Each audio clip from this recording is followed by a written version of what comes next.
Chị à, không được trêu chị. Trêu chị là chị thích đấy. Cứ trêu chị mà sao chị tức. Không được trêu. Trêu cái gì mà trêu nhỉ? Trêu nhiều thế. Em tức đấy. Cứ luôn thiên. Nói nhiều thế. Nói gì mà nói nhiều thế?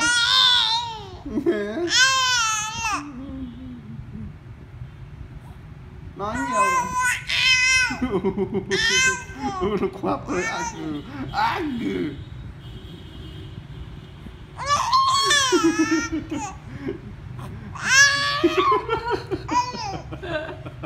mồm ra ăn cái gì vậy? Nó quá nó gầm lên.